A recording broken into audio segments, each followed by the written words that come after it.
Hello, and welcome to the third part in this video series on Michael Bennethum's Listen, God is Calling. This is the video connected to chapter 3, titled A Resource from Our Heritage.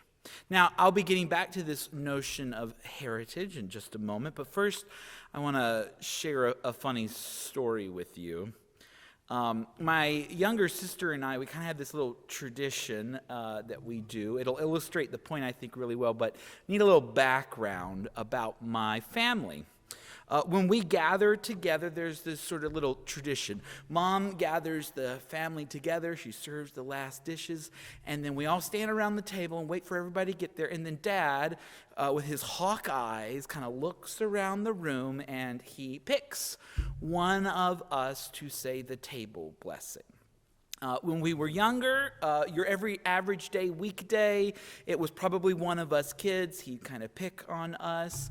On Sundays, it might be Dad might have chosen himself. If my grandmother was there as matriarch, he always would call on her to do it.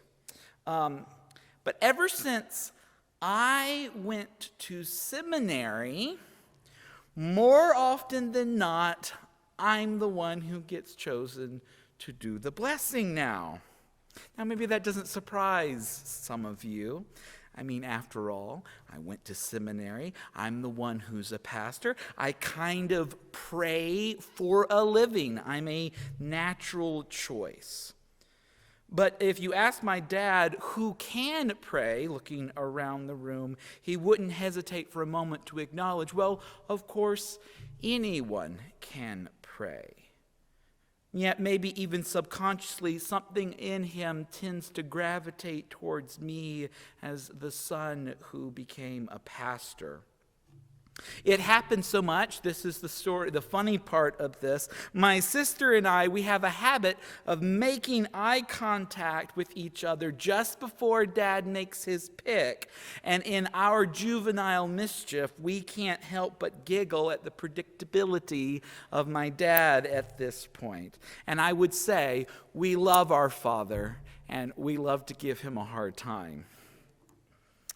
Now, I tell you this story because I want you to consider why you think my father just sort of naturally does this. How did we get to this point where we almost subconsciously just automatically assume pastors in the room, they're going to be the ones who pray?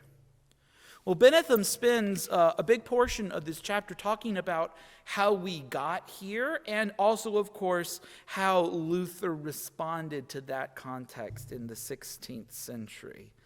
I want to briefly go over this and Luther's reaction to it, and I think it really will help us understand how we got to this place that we are here today. Now, we have many examples of calling in the Hebrew Bible, in the Greek Bible, in the early church. In Hebrew, this notion of calling, or korah, is it's a summons from God to an individual who is then called to this work for the sake of the whole community of God. Now, the early Christians writing in the New Testament, they carried over this idea. In Greek, the word for calling is klesia, and it is used in the Bible in a way to suggest that it really is, it's all people who are called to this right relationship with God and with our neighbor. Now, just as Christ is to be found in our neighbor, therefore it is our relationship with God that is shaped and formed by these communal relationships. And this is really, really important, because if this is the starting point, we're going to see kind of how the church maybe got off this track and maybe how Luther helps us maybe get back to this place. Consider this for a moment. The Greek word for calling is klesia. The Greek word for church is ekklesia. Quite literally, the community who are called. The church is the people who are called. We are the people who are called together for the sake of community. Now, in the early church, there wasn't a lot of distinction between what we might call lay and ordained today, but that started to gradually change during the 4th century. Over time, the church became more hierarchical. Special privileges were given to priests.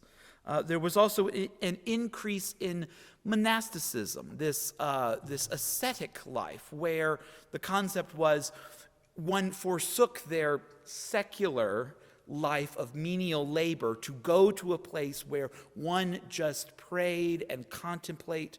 That was what was called a religious life, as if that was the best thing to do, was to just go and pray. Now, I'm not saying that prayer isn't commendable. It absolutely is, around family dinner tables as much as anywhere else. But there became this notion that holy people didn't do physical labor because they were always busy praying. So there's this contrast between the ascetic contemplative life and the life of labor, and menial labor at that. Now, this is the context that Martin Luther came into the 16th century. And Luther challenges a lot of this. Rather than thinking of the clergy, monks and nuns and priests and the like being extra special, extra holy because of their focus on a life of prayer, Luther saw great value in the spiritual work of everyone, regardless of station, role, or place in society. Luther reclaimed the notion that vocation is principally about relationship to God's people, to the community. And the practical reality is that a mother who cares for her family, a man who works diligently in a trade, a student who endeavors to learn, these are the labors that build up the body of Christ far more than an aesthetic life of prayer. Now, because of Luther's insistence that the labors that build up the body of Christ are more valuable than these other endeavors, at least from a practical perspective. Now, other theologians, Protestant theologians, they really took this idea and they ran with it. And perhaps they drew conclusions that we might not agree with today. So I think it's important to cover at least a little bit of this. I can't say it better than Bennethum did, so I'm going to quote him here. Quote, Luther taught that all Christians are called to serve God in their occupation, and that they respond to this call by loving their neighbors. These later writers, on the other hand, declared that God calls people to their occupations, and that they respond to this call by performing their work with diligence and devotion.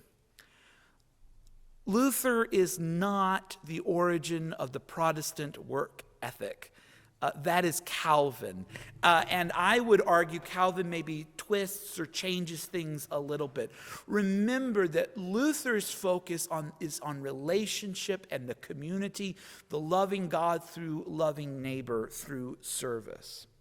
In essence, one perspective is it's all about love. It is the love for neighbor that drives us to serve our neighbor through our vocation. This is in contrast to what we might call that Protestant work ethic, something we're probably very familiar with, where the perspective is that it is our productivity that is the blessing. Luther's teaching isn't that abundance of labor or productivity is the blessing, but rather the love which we express to our neighbor through our labor. That is the blessing. I don't know about you, but I need to be reminded of that often. Thanks.